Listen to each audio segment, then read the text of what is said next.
Welcome back to another episode of Stories from the Shed. My name is Adam, and again with me this week is a man that wishes he was a unicorn so he could stab people with his own head. Jake, how you doing? That sounds like an actually really useful adaptation. It is. That's why they got it. Yeah, exactly. That's why they got it. But then again, they're not around anymore either. Yeah, because Did Tom Cruise killed the fucking last one. Oh, okay. Was it him or the Church of Scientology? It was him. I saw the movie. Him okay. First. Oh, okay. Fair enough. So, Jake, how you doing, man? I'm doing good. It's been a long week. I'm just happy to be here. Yes, happy. It's been a long time. Happy to be back in the shed. Maybe it just seems like it. And we have another guest with us this week. Tony, how you doing, man? Hey, how you guys doing? Good. Good. So what brings you to the shed, man? I'll tell you what brought me to the shed. For anybody listening, there are two guys that kidnapped me. I'm being held against my will. Oh, don't even. In a part, no. Don't even. I'm humbled by the opportunity to face you guys.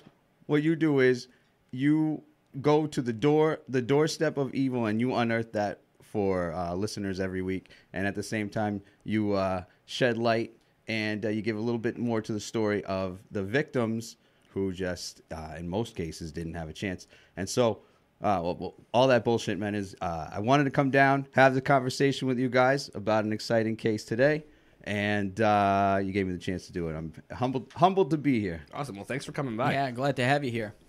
So this week, we are drinking another delicious beer, Jake. What do we got going on? I would love to tell you, but I'm all out. Can I have another one? I'm all out, too. I'm drinking. Listen, they're so good. I'm already on my number 2. Ah, shit. What do we got, Tony? Oh, I'm on number 3 already. Listen. We are drinking Green Blaze IPA by Long Trail. Where are they brewed out of? Vermont. Vermont? Yeah. Another brewed in Vermont beer. What else do we drink from Vermont? All the other ones taste like shit. Yeah, well, at least this one doesn't taste like the Redemption Center floor. No. Like, what was it? Switchback. This tastes like a little bit of heaven here in the wintry shed. I mean, Yeah. This is delicious. Yeah, I could pound these down. Jake, you're going to need this tool to take that cap off. Oh, you're the worst. Yes, this is a... What happened to all 25 of them we had laying around We here? usually are well covered in the shed as far as bottle openers go. There's one behind Tony over here. Yeah. We got a go. few. There's a couple up there on the shelf. I'm pointing for the listeners who are watching this podcast. This is very entertaining for the people who are watching right now. Shed hasn't changed much. Nope. We got an additional laptop. That's it. So anyways, this delicious Vermont beer, how many skelly fingers are we giving this? 5. I'm going to give it 5. I'm even holding up my hand. 5 for the people who are watching right now. 5. I can't join the party. I'm going to give it a strong 4. 4. So we're going to give this a 4.5 total. All right. All right. We're cool with that. We're cool with that. This is good. Yep. I agree. I could have a couple more of these. Yeah, and I'm sure we will. So what's our topic of the night? Well, it's kind of 2 stories that merge into one. Back in 85, in the woods of, where was it in New Hampshire? Allenstown? Allenstown, New Hampshire. A couple hunters were out. It was a couple hunters, right? I just want to make sure I'm not screwing this up. Yeah, a couple hunters, one individual identified. Okay. So one hunter. So one made person that came out identification. and was like, I found this. Yeah. So this hunter is out in the woods of New Hampshire doing his thing, comes across a barrel. He's like, I wonder why this, I'm assuming metal or plastic, like those big blue, whatever, 50-gallon drums. I think it was metal. Was it metal? It Whatever it was rusty. We're getting into real small details. Oh, ow. So he comes across this drum and goes, I'm going to open this up. And inside he finds 2 dead bodies chopped up. Yeah, basically that's I guess where the story kind of starts, but in a way it starts even further back as to how did these bodies get there and the events that kind of led to that. Right. So this is kind of a story on those barrels and some other interesting things that people come across in the woods. And the guy that they feel is responsible for it. Unfortunately, they know he's responsible for it. Do they? Oh, Excuse me. Yeah, through as time passed, they were able to solve this case. But Okay, well, either way, 2 stories that kind of combine into one. So, Adam, where do we start here? well, I guess we'll start with the beginning here, being by his first name and his real name, Terry Rasmus. Terry Rasmus. Rasmus, yeah. He was born in 1943. He was born as Terry Peter Rasmus on December 23rd. He lived in the Arizona area, I think, through most of his young life. Absolutely. Yep. He attended high school in Arizona. but I believe he didn't finish. I think he dropped out somewhere around his sophomore year. Yep. Sounds about right. Yeah. He later in 1961. For someone from Arizona. Ooh, Sorry. Come on. We Sorry. got one listener there, man. Yeah, sorry, one listener in Arizona. That's not what I meant. Not the people in Phoenix. But Hey, now you're getting real picky. So in 1961, Rasmus enlisted in the U.S. Navy. Oh, what a good guy. Well, he was serving. Supposedly. He was discharged in 67. Now, in the couple of years that followed, 67, 68, Rasmus moved to Hawaii with his parents and worked in their shoe shop. So that sounds kind of nice. Right. 68, actually, July 20th of 68, Rasmus marries his first wife in Hawaii. What was her name? I don't know. Well, You got a name? he's the one with 12 names, not her. I know. Do we got a name on the first wife? No idea. Okay, Wife I was Mary's just curious. Mary's wife. Mary's wife. Yeah. Her name is She's wife. first wife. She don't matter. She's wife number She don't one. matter. Come on. Oh, wow. So in 69, Rasmus and his family moved to Phoenix. So he's back in Phoenix. Would you say they moved to Phoenix in the summer of 69? I would assume so. This is when his twin daughters are born. He worked as an electrician for a boss named Otto at an unknown company. So this is where you'll find as the story goes on, he's actually, I think, stays as an electrician most of his life. That's right. And we'll also encounter this Otto once again in the timeline, which makes things interesting. Yes. Do you ever encounter a manual in the timeline? I'm just curious. There's a manual and an That- auto in this one.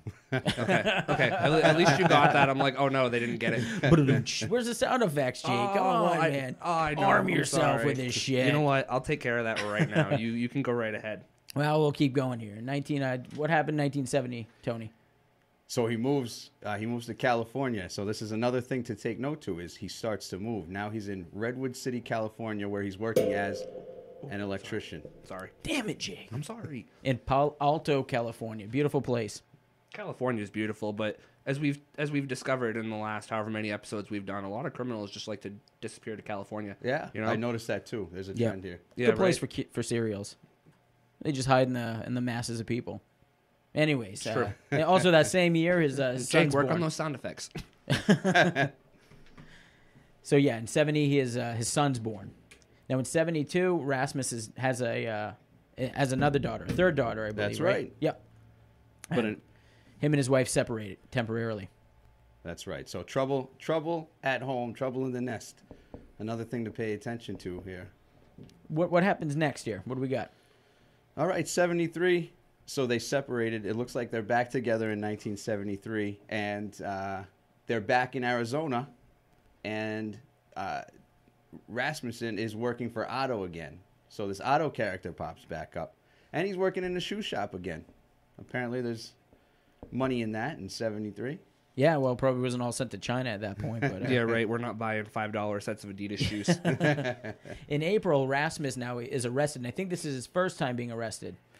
Yes, Right. first arrest. And this took place in Phoenix, Arizona, for aggravated assault. Oh Jesus, what's he doing? Well, it was believed that his wife and children left him shortly after this arrest, but that he had a aggravated assault, I guess, against his family. I couldn't find a whole lot on that. No, it just, you see a sign here, domestic violence, Yep. and Them beers are kicking in. Yep. He is on There his they fifth are. one now. I mean, That's true. shit. That's true. He's been pounding. I'm sitting here. No, all I could find was that it was aggravated assault. I'm assuming he went after his wife. This guy you'll find is known for having a temper and for doing obviously crazier shit than that to people. And the alcohol just makes it worse. Of course, yeah. And now in 75, 76, in December of that year, Rasmus visits his family unexpectedly in Payson, Arizona. He's with an unidentified woman, so let's take note of this. The police are still hoping to track him down, or track down the who this woman was, rather. He told his family that he was living in Casa del Rey apartments in Ingleside, Texas. I wonder if Ingleside is just as nice as Inglewood, if that's even nice. I don't know. I don't think- go to LA very much. Man, we are shitting on everybody. I don't think Inglewood's very good. We should have prefaced this with an "I'm sorry." I'm assuming this is probably a nicer place, but take note that his family never sees him again. So this is kind of early on. He's still a young guy, but he kind of takes off there to do his own thing. Well, at this point, he just kind of sounds like my stepbrother. We haven't seen him in a million years. He's out there somewhere. Hanging out we know with he's Rasmussen. alive. Maybe. Well, maybe. So what do we got next on this one? 70, take us to about, what, 78? Yeah, in June of 78, he decides he's going to go work for Brown and Root Company in Houston, Texas. He quit the job to work elsewhere shortly thereafter in that year. Somewhere in that year as well, he contacted a friend in Arizona asking for money, and he said he was working in Texas at an oil rig at the time.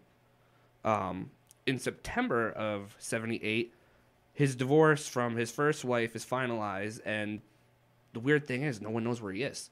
Do we know if that's even true about the oil rig in Texas, or if that was just some shit that he was saying? I have no idea. I have a question though. How can you have a divorce finalized if no one knows where you are? Like, don't you have to sign paperwork and go to court and all this crazy stuff? I don't know anything about that. Like, I'm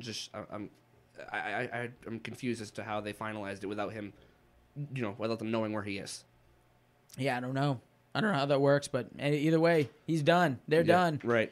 This will take us, 78, 79 approximately? Yep. What do we got going on? The Chameleon. He's now known as Bob Evans. They make delicious mac and cheese. I was wondering if he was, idolizing this guy. That's for what you were mac and showing me cheese. earlier. Mac and cheese with Bob Evans. Hold on. Oh, see, now it doesn't work. I wasn't ready. Jake. I'm sorry. Keep Sound going. effects, man. Where we at? All right, so he's dare I say it, he's working as Bob Evans as a head electrician. So you'll see that as a commonality in his profession over the whole course of this case here. And then now we find him in Manchester, New Hampshire. The Manch. The Manch. Love it. No, at this time, he's Robert T. Evans. He's arrested for issuing bad checks back on December 21st of 1979, insufficient funds. I don't even get arrested for that shit. No, I know. Imagine that now. Yeah.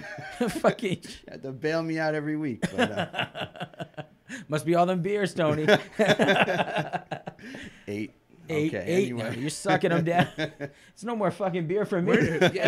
Where did those 3 other ones go? I knew what we were having, okay? So what happened May of that year? What do we got? So this guy's getting arrested now. He's showing that he has a criminal history. And he's 1980. He's a total fraud. He's getting arrested for all sorts of theft and fraud, including theft of diverting an electrical current. Oh, nice, dude! He was stealing it from a baseball field. Oh my God, no way! He rigged it from the lighting. I believe. Shit. Yeah, that's right. You know what's really funny? When Bob. Right. When I was growing up, we used to have a neighbor. I lived in a little trailer park, and our neighbor used to steal our cable. My dad worked for a cable company. He was like, "Oh, you can just pay me $25 a month, and I'll just kind of illegally hook you up." And we had a cable that ran from our cable box or something in the house all the way under, like they had dug a little trench and everything and ran it to the guy's house. Yeah, he Anyway. was a master of that shit. Yeah, right. The weird thing. I thought I grew up in the hood. Well, this guy does it again in October. We don't steal bikes. We steal cable. Cable and lights. Now, he does it again in October. He's arrested in the Manch, again as Robert T. Evans for diverting electric currency. Mm-hmm. Nice guy. He's also listed on the list of crimes that he could have committed at this point. Theft of service is really not that bad. Well, dude, he starts doing weird shit too. Like he lists Elizabeth Evans as his spouse on a 1980 arrest report, but she's never been located. So she might not even be a real person. She might be one of Rasmus's victims. But he picks up these chicks that nobody fucking knows. It's kind of a theme of his. It's weird. Well, I guess it's easier that way. Very weird. What happens in 81?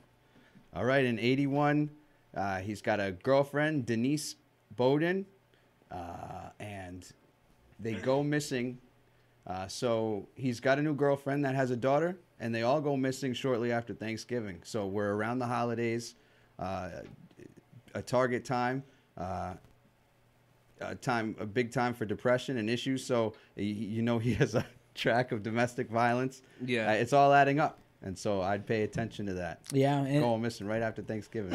And his daughter was 6 months old, I think, at the time. That's right, yeah. Was it his daughter or her daughter? Or was it, did they have the daughter together? Yeah, I think we're going to find out as it goes on. Okay. Potentially. So what do we got, Jake? 84. 84. Beautiful March year. March of 84. I can't even say his last name. Rasmussen, whatever his name is. It's weird. Oh, hey. You're stop tipping doing the that. heater. I'm sorry.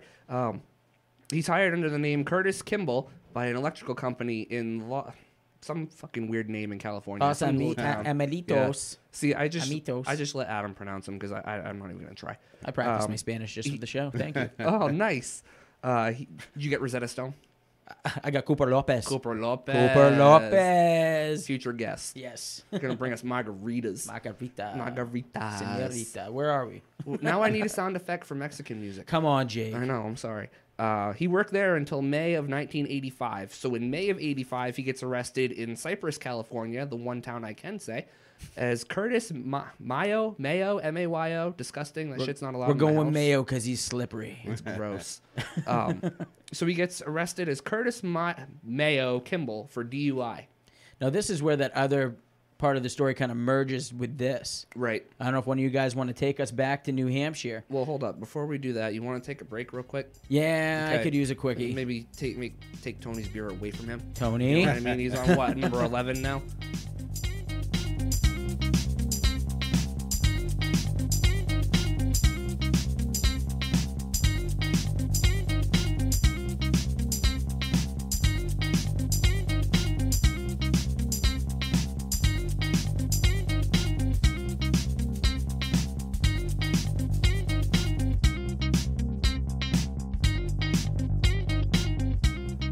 And we're back. Where did we leave off, Adam? We discussed he was getting arrested for DUI as Curtis Mayo, not allowed in my house, Kimball.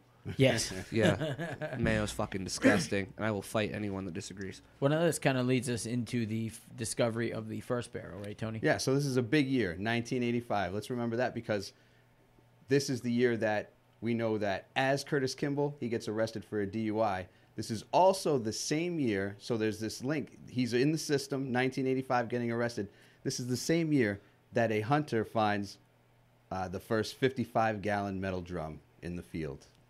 Yes. In a field that will find the serial killer, Curtis Kimball, Rasmussen, frequents more often.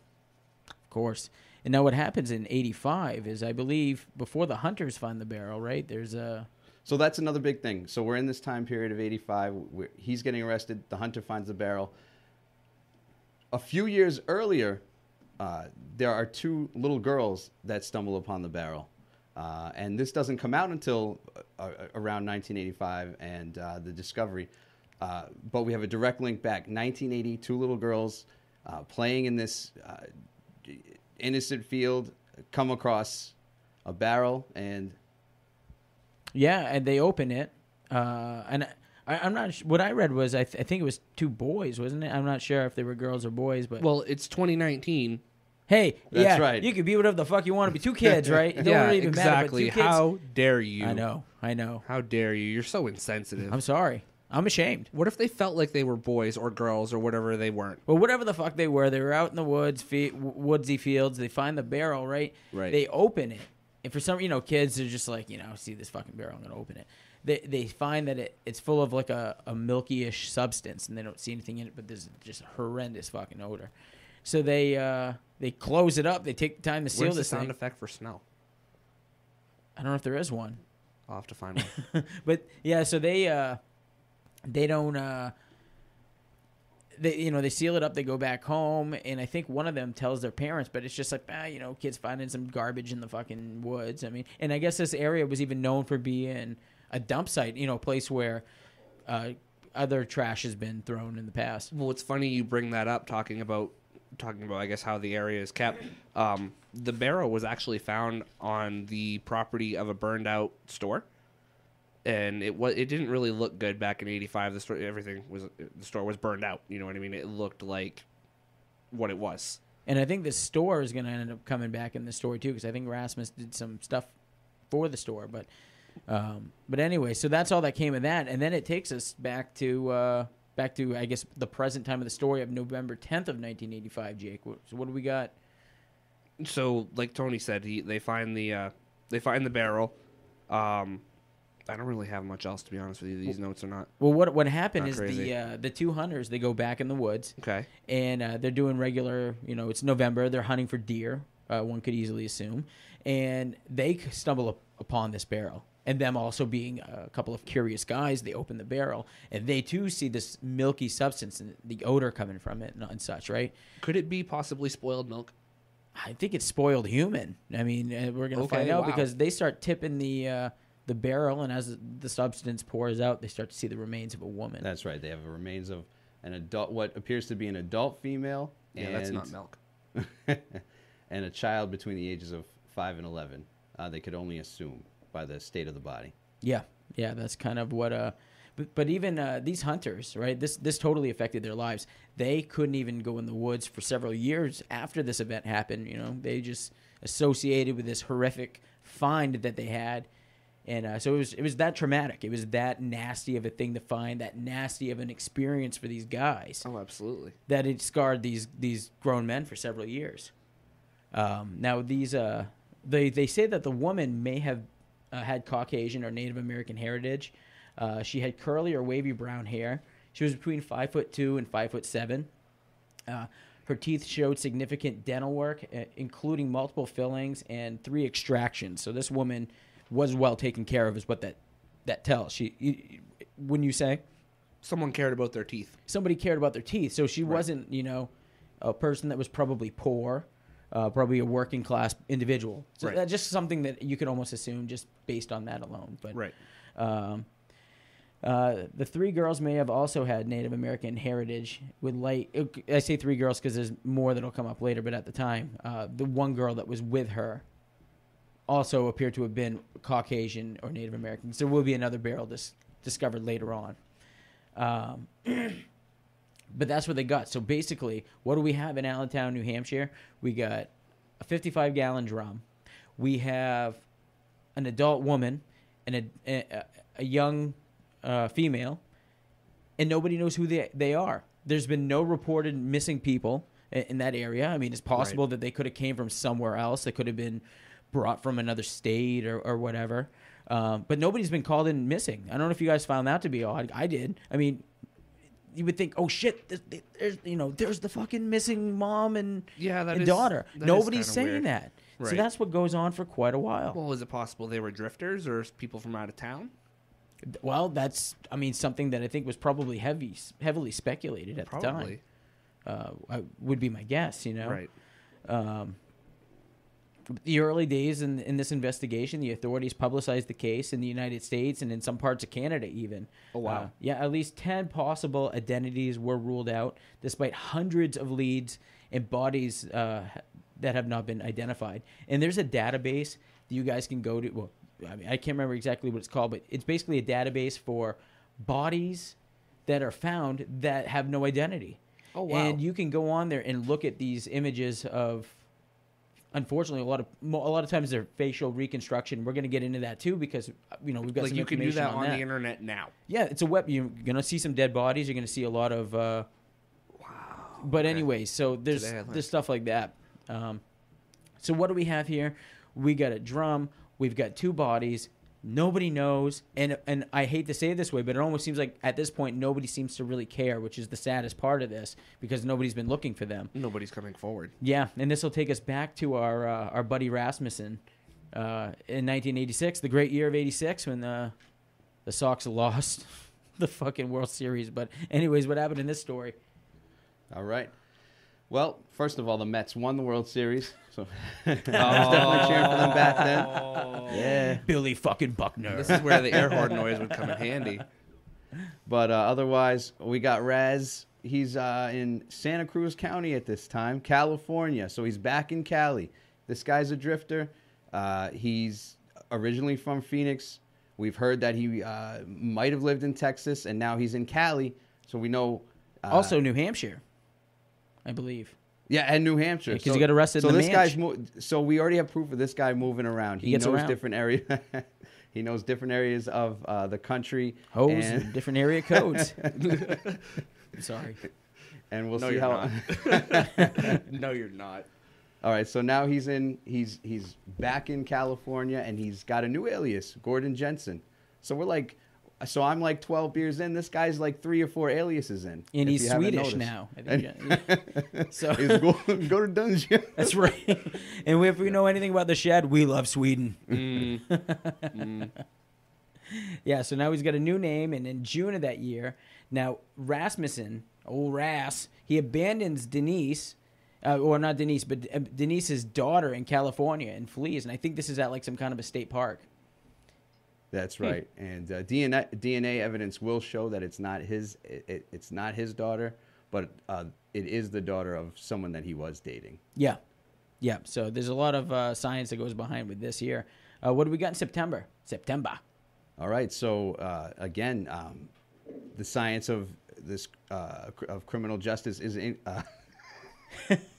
Put the beer down, Tony. That's enough.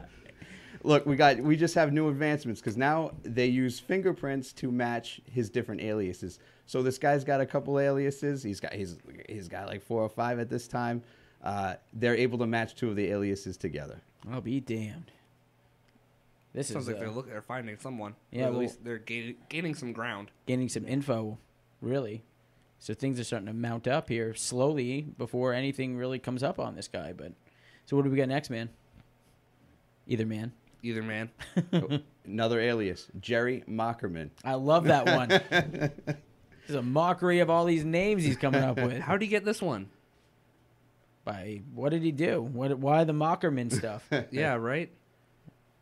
He was driving a vehicle stolen in Preston, Stolen- Idaho. Yeah, so he's got a range of charges at this point. The other potato state.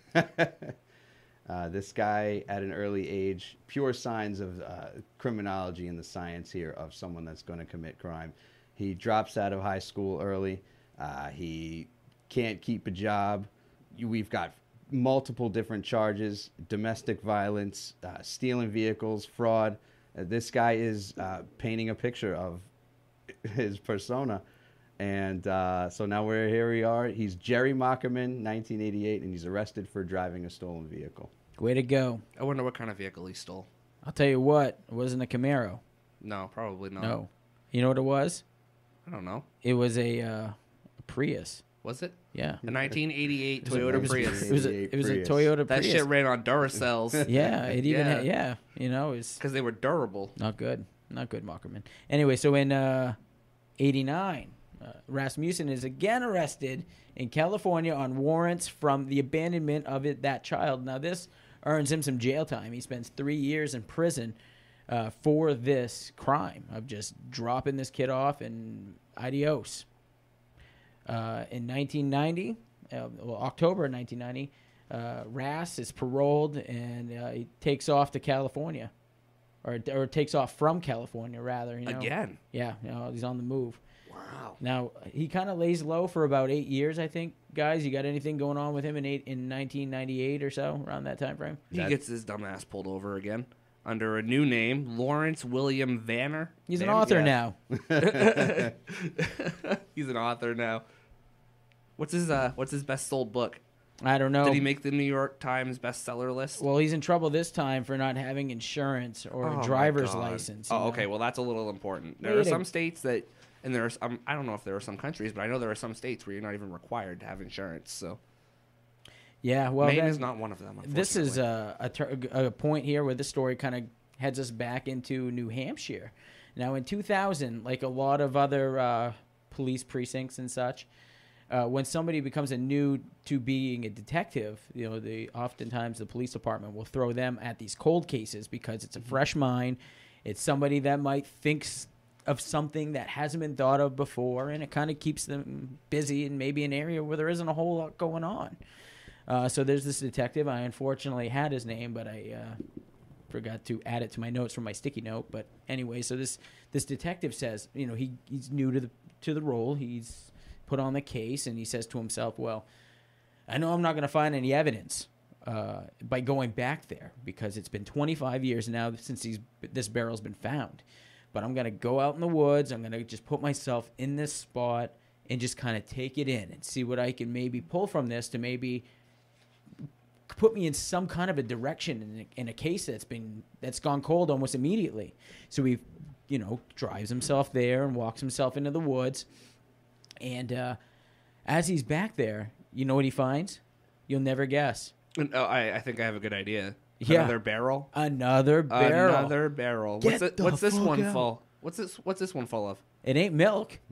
Oh, okay. All No, right. Tony, Well, what's in this barrel, man? That was a good callback. I have 2 young females found in this barrel. One that could be between the ages of 2 and 4, and one that can be between the ages of 1 and 3.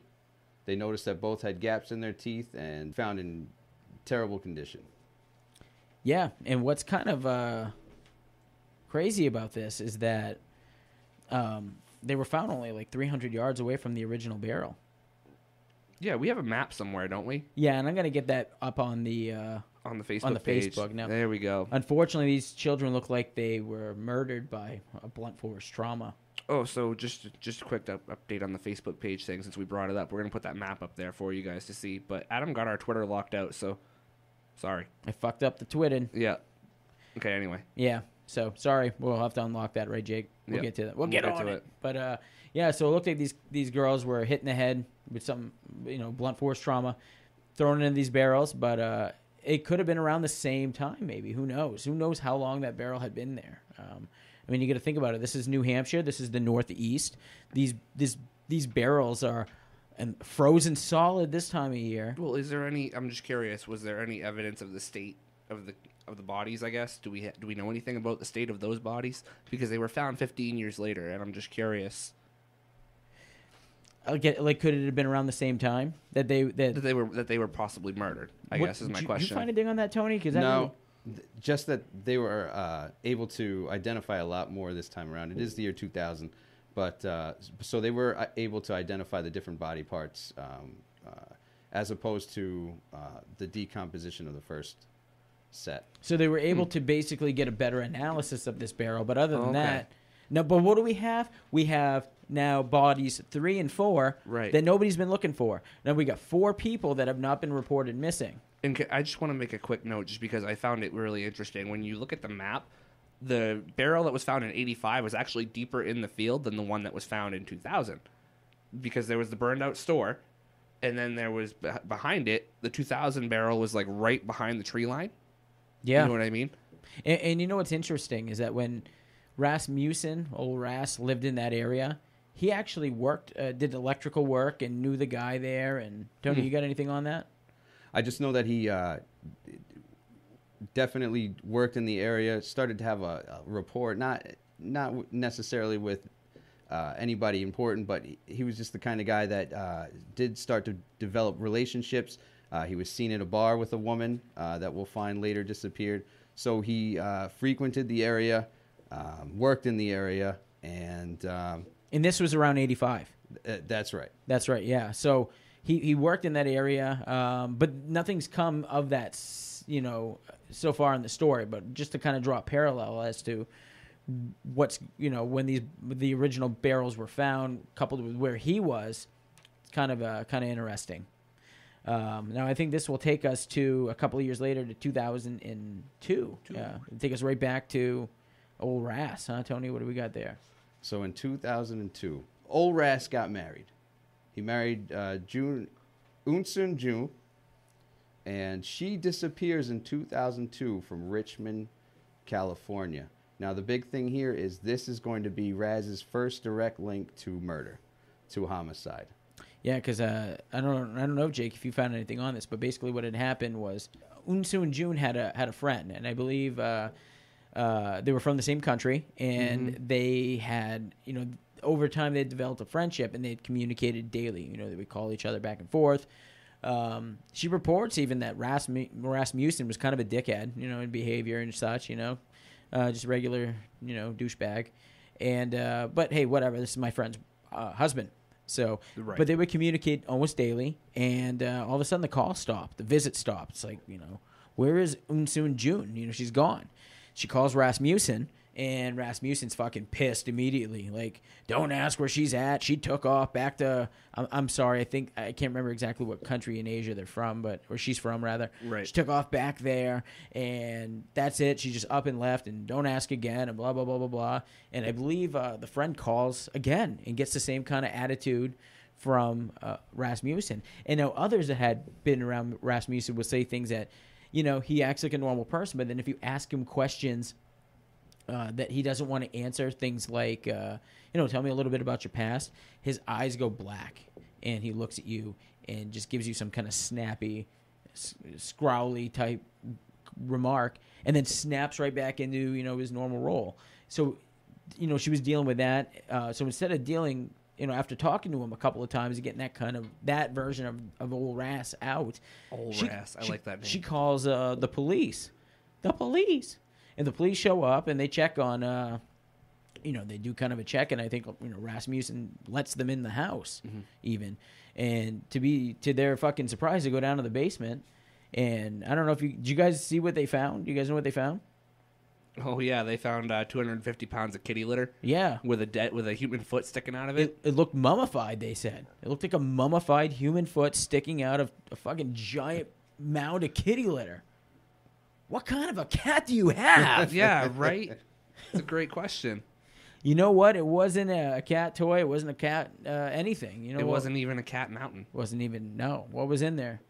You guys, what do we got, Tony? What was in there, man? So they discover a body. Yeah. Suspenseful music. No, I Come don't have on. any. I'm sorry, man. Amateur hour. I know. I'm sorry. Hold No, on. they find his first wife. So they find his first wife. Hold on. How does this sound? Is that better?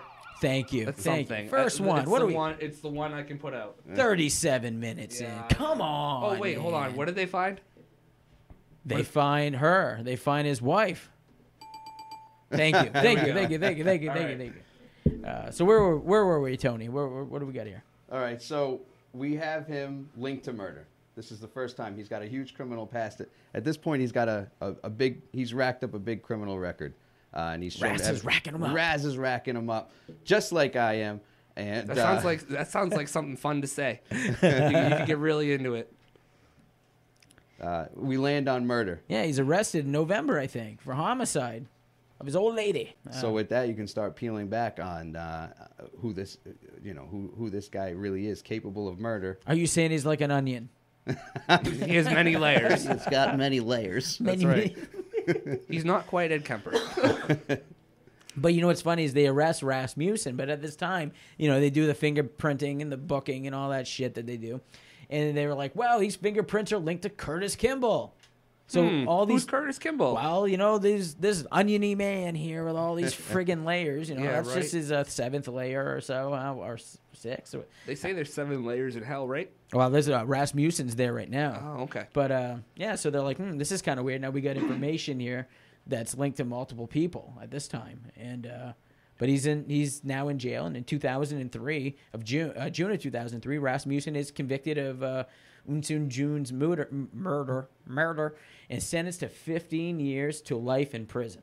That's a pretty big span. If you're gonna put someone in prison for life, you might as well just say life. He better be good. Like, that's all. maybe Yeah, 15. right. Maybe if you're nice to Probably me life. 4 or 5 days out of the week, I'll let you out in 15. Yeah, well, that's what happened here. But, he was in prison from 2003 up until his death in the year 2010, where Rasmussen dies of natural causes in a prison in high desert Susanville. In High Desert Prison. High desert Susanville, God, California. sounds like a fucking country California. club, man. That's It sounds like a place where only white old ladies hang out. yeah. Ones that are looking to get chopped up and put into barrels, maybe. Either 'Cause that's that where or- this guy died. Either that or they're into guys that drive old Mercedes. But you know what, though? Even though old Rass is dead, you might be asking yourself, where is this going to come back? So that'll take us to, what, Jake, 2013-ish? Yeah, something like that. What do Let we me- got? What do let we me got? Scroll down. Hold on. You made me open up the sound effects. Well, come on, man. We got 5 computers in here. I need a Jeopardy sound effect. We We got a only have TV. 3, thanks. Oh, No jeez. TV yet. In June 2013, new versions of the victims' facial reconstructions were created by the National Center for Missing and Exploited Children. These versions incorporated their dental information, showing how their teeth could have affected the appearance of their faces. I imagine all the teeth, all the jawline, everything has a lot to do with all of that. Yeah, this is And a- I know nothing about facial reconstruction, Well, so this I'm not is going to a pretend like I big know. thing. Now they're giving a face to these victims. And think of how much time has elapsed and how much technology has changed over that time. Guys, they're giving them a voice. That's right. They're giving them a platform. So anyway, so they got a face now. There's a face associated with these people. So this is huge. Right. Yeah. The reconstructions were created in black and white, and their skin tones and eye color couldn't be determined. So I'm assuming they made them in two different shades, I guess. I'm sure. Yeah. You know, in 2015, the National Center for Missing and Exploited Children released a third set of reconstructions of the 4 victims, and that was at a news conference in New Hampshire at the State Attorney General's office. So that's huge. So they're still looking 30 years later. Yeah, yeah. And in the following year, in 2016, in San Bernardino, Cali, Sheriff's Office is contacted by the New Hampshire authorities in reference to Rasmussen in his connection with New Hampshire. So, by putting what they've basically done is, they have this DNA, they run it through testing, and there's a national database. So there's a link, there's a hit here connecting Rasmussen to these barrels. What they end up finding, I believe, is that he is the biological father of the unidentified 2 to 4-year-old girl found in Allenstown. That's right. Yeah, in the year 2000. So now you have a man linked to one of the barrels, which would obviously mean he's linked to both barrels, which would mean he's linked to the murder of 4 people at this point. Yeah. Yeah, and so with these findings coming out and kind of figuring out that Rasmussen has done quite a bit, even though he's dead now, there's nothing they can do about it. This onion's fucking peeling. It's peeling open. And in December, police revealed that Is it making you cry yet? Denise Bodwin is considered missing, and now this is 35 years after she's disappeared. 35 years, she's now considered a missing person. That is crazy. That is. Yeah. I have a question. Maybe I just missed it in the conversation as we were going along. I mean, I'm on number 25. Damn, Jake. And you're going to drive home. No, I'm not. I'm just kidding. How dare you? He's drinking water. That's right. So they linked all of these people together in the barrels, didn't they? How are all these people related? I guess where is the relation? Well, I don't think they're all related, Tony. What do we got? I know that we know that one was linked directly to Terry, so he was the father of one of them. We know that two of the 4 had identical features based on the images they were able to conjure up. So one was the mother of. So the first barrel, that was the mother of the daughter of the young girl that was in the barrel. That's exactly and that right. one was linked to Rasmussen, correct? So that's right. So indirectly now that's being linked back, and that is also linked to Rasmussen. And that would probably be Rasmussen's girlfriend that went missing sometime in that, in the 80s as well. And that Possibly, yeah. That nobody had reported missing. But so that's why it's very difficult to start identifying people with this. I remember reading something too, or listening to it on a podcast. I listened to a couple different podcasts. Maybe I can shout them out at the end. I remember listening to a couple different podcasts, and everyone seemed to make a note about the gap tooth. There was one body that was in there that had the teeth, the dental reconstruction, and they all had gap teeth. So that was just an interesting little side note too that I had found. Another interesting little side note is that the 2, what we could call the mother and the daughter in barrel number 1, they were buried together in the year 2000.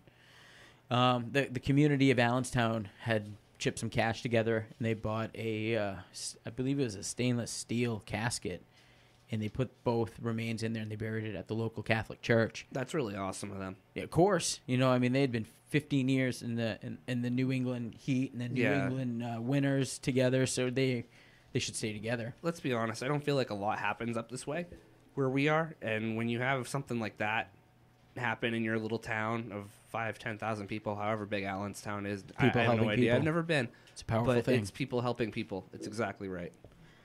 Oh, we needed some awesome sound effect for that. Come on, Jake. I don't have... dude, this is week 2. Instead, man, let's take it to 2017. What do we got while Jake's messing with that? Well, we're 2 years behind. If you look at 2017, if we go there and just summarize, we now have at least 6 victims that could be directly or indirectly linked to Terry Rasmussen. So old Raz is starting to the lens is starting to come in on old Raz, and we're starting to learn that, or we're starting to see the, we're starting to see them coming in on. We're seeing things. That's basically That's what Tony's basically saying. what I'm. Things are where starting I'm to at come is together I'm seeing, here. Yeah. The police feel that in 2017, the authorities announced that they believe Rasmussen is responsible for the death of at least 6 people, including Ms. Bowden. That's huge. They find the woman and the 3 children, including his biological daughter, found inside barrels in Allenstown, and his girlfriend in California. So, boom. Police also fear he's killed the biological mother of the child found in one of the barrels. Her identity and whereabouts are unknown. So there's still a person that isn't known in this story. Now, on April 26th of that year, local and state police, the New Hampshire Fish and Game Department, and the FBI searched in the woods of Brook State Park and the whereabouts where the 2 barrels were contained and found in 1985 and in 2000. Now, on June 20th, authorities released new video of police interviews with Rasmussen conducted in 2002, where the disappearance of Eun Soon Jun. He was later convicted of killing her. Investigators hope that the video of Rasmussen would be helpful to the public. So they're thinking this guy might have killed a shit ton of people, is what I'm gathering from that. For sure. That's my guess on that. What do you guys take? They're fucking speechless. Yeah, kind of. There's just a lot of things being thrown around. Yeah. You know what's going on in my head right now? Yeah. That's about it. Well, you know what? Get ready to hold that one again, because on August. Hold on. I have one for that too. Ready? Hold on. Go. Authorities reveal that Bob Evans' true identity is Terry Rasmussen. I'm really loving this feature right now. This is great. November 2nd of that year, authorities clarify parts of Rasmussen's past and release a new mugshot in hopes the public may recognize him. They're on your ass, you dead bastard. I'm sorry. I'm still laughing. They're on you. Okay, They're coming. They're coming for you. Hold on. Life means life for you. This brings us to last year, 2018. 2018. Who's going to help me out with this one? Tony's fucking lost. I heard the police sirens. I started ducking. He's down. Get up. Dino, help this man to his feet. Right. Come on, man. Help me out here, Jake. 2018, man. What do we got? Towards the end of 2018, November 14th to be exact, the identity of a Manchester teenager, missing since November 22nd, 1984, has been revealed, thanks to a tip that was submitted because of a January 2017 press conference about what authorities learned about Rasmussen. This teenager, identified as Elizabeth Lamont, or Lamont? Yeah, she's French. Ça c'est bon. Lamont. Oh, how would you say that? Lamont. It sounds great. Keep going. I can't. I'm French, but I can't speak French. Ça c'est bon. Lamont. Just keep going, Lamont. All right. She was found dead in Tennessee in 1985. This is where you need the explosion noise. Come on. Her remains weren't identified until November 13th, so the day before. Last year, her family notified police they thought she may have been a woman associated with Rasmussen known as Elizabeth Evans. We've heard that before. Through DNA testing, though, they were able to confirm her identity. Although officials said that she was not Elizabeth Evans in the investigation, I lost my place. Hold on, I'm sorry. You're high as hell. No, I'm not. The investigation, so she was not Elizabeth Evans. The investigation into both her disappearance and the death and the identity of Elizabeth Evans are still ongoing. So they haven't found Elizabeth Evans yet. This is crazy. Right. But it's interesting. This is a current thing. You know this is wild. It's an old case. An oldie but a newie. It's worth noting that according to the latest timeline, though, that's provided by the authorities, he worked as Curtis Campbell at an electrical company in California from March 84 to May 85. So would you say that maybe these victims come from that time frame? That's a great question. There was a lot there. Well, I'm going So this girl's been missing, supposedly, since November 22nd of 84. He was working at an electrical company in California from March 84 to May 85. So he may not be related. No, I mean, maybe now they're just trying to link him to shit, but maybe not. I mean, you can't put him past that stuff. It's true. He's already proven that he can murder. Look at what happened to his wife. Yeah. No, it's crazy. Crazy shit. So what do we have here? They did some DNA profiling, I think, on some of the victims. No, this must have been way later. I think this was last year, Oh, okay. 2018. Did you guys do any of that? See any of that stuff? Any of that goodness? Yeah, something determined. Okay, so DNA profiling determined the woman, the oldest and the youngest girls were maternally related. This means that it could have been the girl's mother, or the aunt, or the older sister, the older woman. Yeah. So it was someone that was related by blood.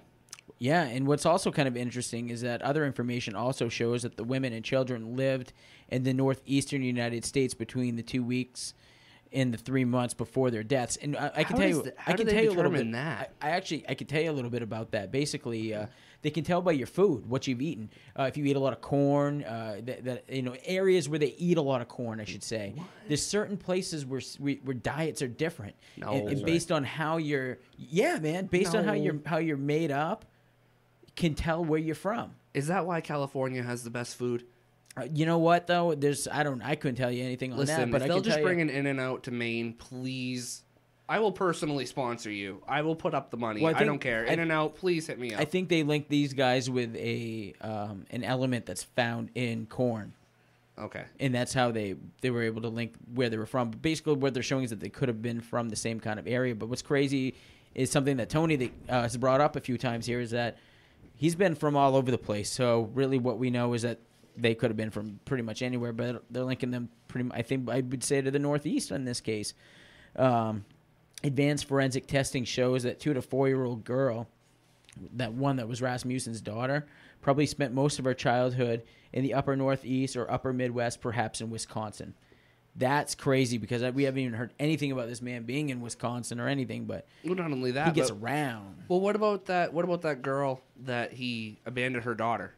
That was in California. She was in California. Yeah. Okay. All right. Wowza! How many people did this guy kill? Well, where does this girl from Wisconsin come from then? Well, potentially they're saying. They're not saying absolutely. Right.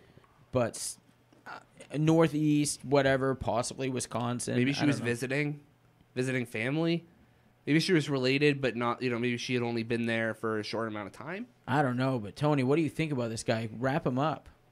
Do something with this guy. Put him in cuffs. Well, I mean, explain this guy's character to us. All right. Well, let's just look at it again from the start. Commonality with criminology is not finishing high school. Now, that's not that we all can't be in different situations to where if that happens, you're considered a serial killer. But part of criminology. Was he a bedwetter? The start of it is, he's basically a bedwetter dunce that couldn't finish school. Yeah, I mean, with the criminology of it, especially if you remember with our Edmund Kemper episode, not finishing school, joining the military, not saying that that's a bad thing, but that's driving just a Ford link. Fairlane. Driving Ford vehicles. Driving the 85 Prius. The 85 Prius running on Duracells. But no, being a bedwetter, cruelty to animals, these are all signs of a serial killer. But Rasmussen only featured a few of them. But so it just goes to show. Did Rasmussen have pets that he beheaded? We don't know anything about that so much as in his past. But, probably because, he definitely did some serial type shit. So he kind of had and he also had a serial type past. But so they're still looking to figure out the identity, I believe, of one person. Is that correct? That is correct. They're still looking to figure that out. One big thing about Rasmussen, Big Ras, is, and one distinction from him to other serial killers is that this serial killer targeted loved ones or people that he had a direct relationship with. Yeah. So they really think that all of his victims were girlfriends and children of girlfriends. So you have somebody that's targeting loved ones as opposed to someone who's just targeting a certain type of demographic like gender. I think he wanted to rid himself of his obligations. So that's a thing. So that was another theme in his life is he's not capable of fully engaging in a profession. He's piecemealing an electrician career across the United States. Right. Yeah, that's true. So he can't fully engage in a profession. We got him as a school dropout. So now we start to see money issues and we start to see domestic violence. Mm-hmm. So before we give Rasmussen here a shed rating, I just got to say, on a side note, even though we have, we joke around, we laugh and stuff, we are sensitive to the victims and to the story. We're just a few guys hanging out in a shed having a good time, and that's just what we're about. But is this the preface for something that you're going to say that's going to be super No, offensive no. or something? No. I'm just saying, we do laugh a lot, but we're here having a good time, and we do take this serious. So if anybody does know anything about this missing person, maybe if you think it's, my sister was a runaway or whatever, maybe that's not the case. Contact 1-800-THE-LOST, right? Or, and maybe kind of get something going because. Right. Listen, guys. For us, this is basically it. Yeah. This is our Friday night laugh track. Okay. Thank you. This is our unwind for the week. We like this stuff, but we're not trying to offend no one. Tony, stop golf clapping. Oh, hold on. I have that one too. Hold on. There it is. Thank you. That was a great speech, Adam. So now I think it's a good time. Thank you. I'm gonna get off my soapbox here. Perfect. So why don't we sit your ass down? Thank you very much. Let's give start with you, Jake. We'll round the horn here. Why don't we give us your impression on this story here? What's your thing on the story or the dude? What's your the story and what's your Rasmussen rating for the shed? Can I go second or third? All right, we'll let Tony kick us off here. He's ready. Look at him. He's excited. So hold on. Can we just specify what the shed rating is? Because this is. I don't think it's the first time I've heard of it, but I don't quite remember what's going on. You're here. Also 9 beers deep. It's a shed shitbag rating. I thought the last one I was on, I thought was like 23. Ah, come on. I don't remember. Yeah, something like that. That's okay. I'm sleeping on your porch tonight. It's like the time you did 2 sleeves. Threw up all over my car. Thanks for bringing that up. Wah, wah, wah. There's my sound effect. There's a sad noise somewhere in here, but I don't really want to find it. Go ahead. All right, Tony, what do you take here? Well, no, you need to explain what the shed rating is. All right, Shed okay, rating. I'll go What am first. I giving out? All right, how about this? Here's what I think here. Rasmussen was a person that was very intelligent. He knew how to manipulate people. He knew how to manipulate the law. He knew how to slip through like the chameleon that Tony was calling him. Rasmussen was intelligent, but the shed votes you as a piece of shit. I love that noise. Boom. That's my, what do they call that? Grommet? What do they call that? Gambit? Gavel. Gavel, God. Gavel. Yeah, you was a piece of shit. That's my rating on him. Boom, that's what I got. Who's next? Who's coming with me? I don't know if I can side with you. You don't think he's a piece of shit? No, I agree that he's a piece of shit, but... yeah, exactly. Rasmussen.